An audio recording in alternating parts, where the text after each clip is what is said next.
Super Seducer is one of the most fascinating pieces of media that I've ever played. Yup, this game rocked my world with its cheesy humor, cultivating a charm-like approach. Just the idea of a seduction guru teaching men how to pick up women through an interactive gaming experience sounds interesting enough, but is it worth exploring? Let's find out. Chapter 1. Girl on the Street.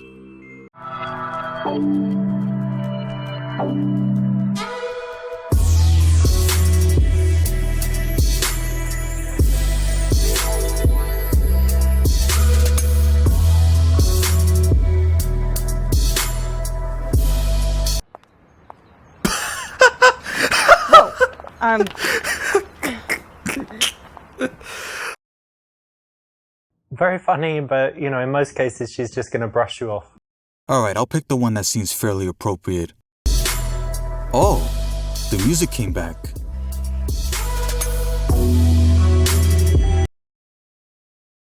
That's correct. When you stop a girl on the street, you need to be directly in front of her and also leave enough space so that she can slow down and comfortably stop.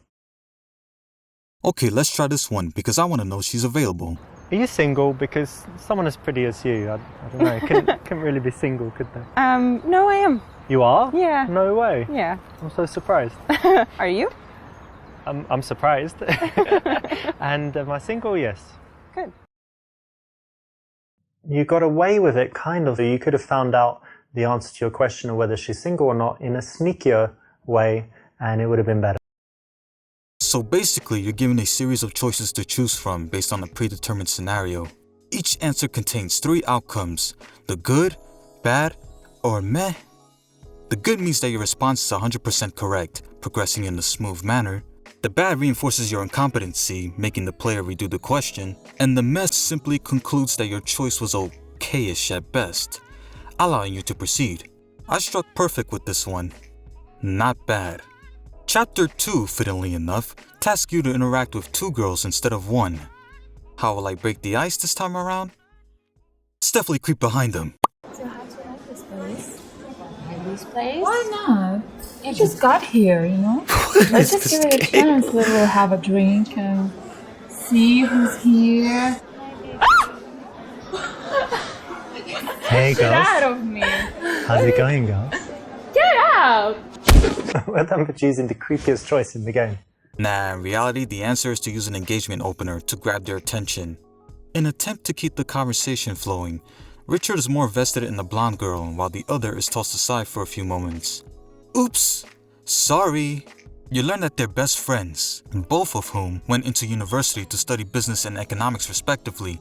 And of course, rather than related to the business between their legs, you compliment them for their passion because you want to earn validation, respect, and most importantly, make them feel good. In this case, it's something that they've worked hard on, it's an achievement, so why not say, well done, and give them some validation there for that. Yeah, try to crease that sexual tension, am I right? Anyways, a brief talk about their dinner and one quick drink later, you find out that she has a boyfriend. You know, the one that Richard LaRuna is clearly eyeing out on. Can't blame him seeing how much pretty she looks. And although he doesn't care about the other girl, you bring him into your social circle by suggesting if they both like to hang out sometime.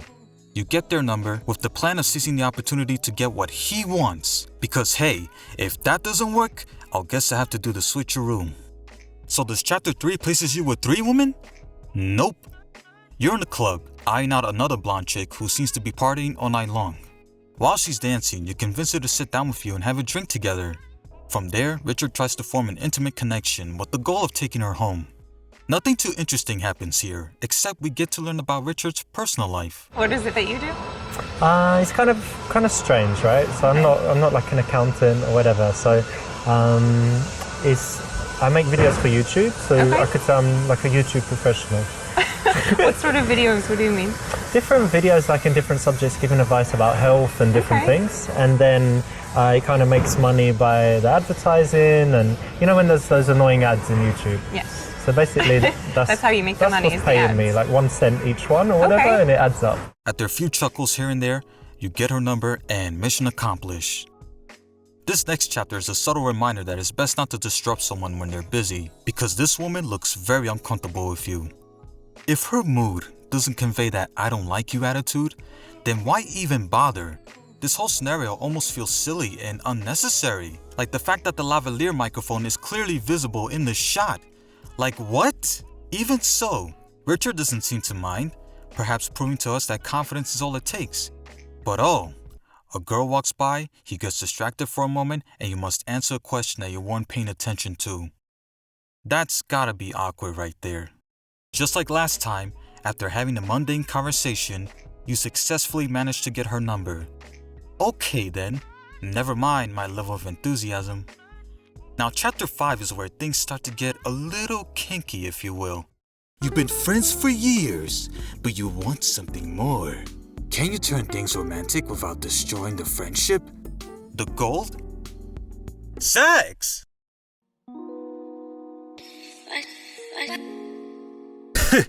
Oh.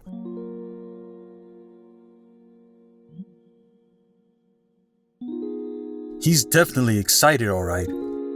As the description suggests, the goal is to escape the friend zone. How exactly will that happen, you may ask? Well, the first thing she requests is for you to take care of her cat as a friendly favor. Because I like to treat women with respect, acting kind and helpful has always been my best approach in real life. So why not? Sure. What are friends for? Yeah, exactly. Thank you. Thank you very much. Don't be such a What? doormat, pushover, wet blanket, damp squib, all of these things. Basically a wussy. Okay, so considering the objective revolves around seeking sexual gratification, I assume that picking the inappropriate answer will have a psychological twist. But, unsurprisingly, this is how it played out. Yeah, sure, I can do that for you, of course. I don't mind doing that. I could ask a favour in return as well. Sure, no problem. Because you've got these lovely lips, and it would be great if you could just give me a blowjob one time, quickly. Like, we just find a time that's good for you. Serious? Yeah, look at your sexy lips I can't believe and stuff. what It you're would be- saying. I'm sure you're great at You're it. sick. Just quickly. I don't want to talk to you. Just I don't want to once. talk to you. No. I don't want And I'll to look after your cat forever. Yeah, he got out of the friend zone, alright. In reality, the answer is to simply refuse because according to Richard, she must be treated as one of your average friends, someone who can't be chased around at all times. Makes sense, I suppose, but it's not something that I would intentionally do, personally speaking. Later on, she comes into your house, dressed up sexy, looking for support, because apparently she broke up with her boyfriend. You could tell where this is heading, folks. Richard, expressing empathy, if at all, tries to warm her up a bit. I thought it'd be fitting for him to tell her the truth, but considering how straightforward this answer is, I assumed that the situation would come off as awkward and cringeworthy. It's worth a shot. You know, for 4 years you were with this Bumba Clark guy, and now you're single. And actually, I've always loved you, Oh my god, I knew it. and I want to be with you. I didn't expect that. It's good, right? I don't know what to say, really. You don't love me? This is so awkward. I love you Yeah? as a friend. Oh, look, the Hollywood moment of you declaring your love. But the real version, that's what actually happens. So never do it. Not long after, they talk about their relationship status, and before you know it, Richard finally did it.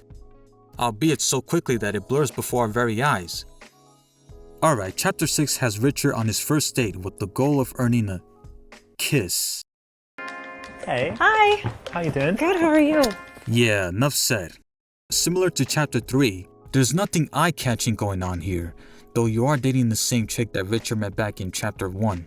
It's just your typical how's your life conversation that pretty much sums up the usual stuff. If there's one thing that I admire here, is how one of the answers makes a poignant statement that no matter how rich or handsome you are, money can't buy you everything. Money won't buy you love. Remember that. Moving on. Chapter 7. This one is weird from the get-go. Picking up a woman from a secluded park seems like an unflattering place to be in. What should be a romantic setting for love and excitement comes off as awkward and creepy due to the somewhat darker color palette. Anyways, you interrupt her after she came out of a job interview, and oddly enough, the first topic of conversation revolves around immigration. You pick her point of view with the following question, prompting the player to disagree. And although you can agree based on your humble opinion, Richard will make you think otherwise. Oh well, the sun is set and you get her number. Chapter 8. Now here's something that's a bit different. You play the role of a wingman trying to help your friend named Greg socialize with a girl that's with her friend at the bar. Richard blackmails him in an attempt to boost his confidence, and both scope out to see which one they want to talk to. Greg makes his first move, with Richard following just a minute later. I feel bad for this guy because every time when Richard makes a bad decision, he's pretty much affected as well, destroying his luck in the process. No, definitely no. Come on, let's go. try it. I You'll think like he's it. sick. Maniac. Come on. Sex maniac? Well, not really. It's just whips and chains. You blew it for him, right? So yeah, it's just him, Richard, and the girls talking about each other's interest, passion, hobby, and things of that nature. The commonality of social interaction, as expected. After a couple of chit-chats, Richard persuades them to hang out somewhere else, leaving the area altogether. And that's how each level concludes. Chapter 9. This is the only chapter that doesn't involve being in a club, bar, or coffee shop. It's refreshing to say the least, but there's nothing exciting that happens. If anything, trying to hit on your colleague who looks uninterested is the perfect way to be fired for sexual misconduct. Even this level's briefing alludes to that by stating, "It's a dangerous territory, but you're falling for your colleague." Just wow. Again, all you're really doing, for the most part, is sitting down with your coworker trying to form a connection. Needless to say, it's my least favorite chapter. Sorry, I feel sorry for you. Chapter 10 is the final level of this entire gameplay experience. You manage to snag a date with the woman from Chapter 7 and have the same old typical conversation like on any first date. She talks about her personal situation while you respond back with yours, find out each other's interests, hobbies, you get the point by now. In the end, it all accumulates to Richard getting a sweet night kiss, marking a romantic conclusion of this cheesy adventure. Thank you so much for playing, and I hope you really loved the game. My oh my, this game is f***ing hilarious. Admittedly, I've never played a point-and-click adventure title that made me laugh so hard that it became an irresistible joyride. While some of the answers can result in awkward and downright cringeworthy moments, I want you. it does have comedic value sprinkled throughout, depending on your taste of humor. But as a dating simulator? Honestly, the advice he gives can feel disingenuous at best, and while some are constructive in a sensible manner, I can't see these quote-unquote techniques working for every single man on Earth. Unless, of course, you're Richard La Ruina himself. It's no surprise then that being a pickup artist requires creating a weaponized version of psychology by manipulating the opposite sex, which inevitably will infuriate SJWs. Given the subject matter, it's easy to see why it garners such negative criticism from major outlets. And I don't blame them. The graphics are so realistic that it makes Grand Theft Auto look cartoonish by comparison. On a serious note, Super Seducer is visually pleasing as a full motion video. Image quality is sharp, the composition followed the rule of thirds, and generally speaking, it doesn't look bad. However, that same emphasis cannot be said about the audio and editing. At times, it sounds a bit muffled, fluctuating between dry and thin. It's subtle, but if you're listening through a solid headphones or speakers, your ears will take notice. As far as editing is concerned, at times there are some shots where it cuts Richard's explanation, not to mention the random autofocus. These issues can easily be missable, but does highlight some of its flaws from a technical standpoint. Overall, I had a blast playing this game, mainly because of how amusing each situation plays out, intentional or not. Are you looking at this gun? Yeah?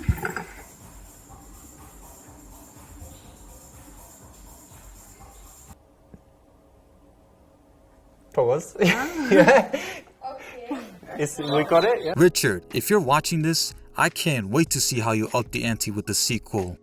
Definitely invite Mahmoud because that guy, that guy sounds hysterical. And that, ladies and gentlemen, is how you pick up Super Seducer. Don't treat it seriously, or else your relationship with this game will be over than you think. Thanks for watching. I've ruined the friendship. I've ruined the friendship. I've ruined the friendship. I've ruined the friendship. I've ruined the friendship. And that's that.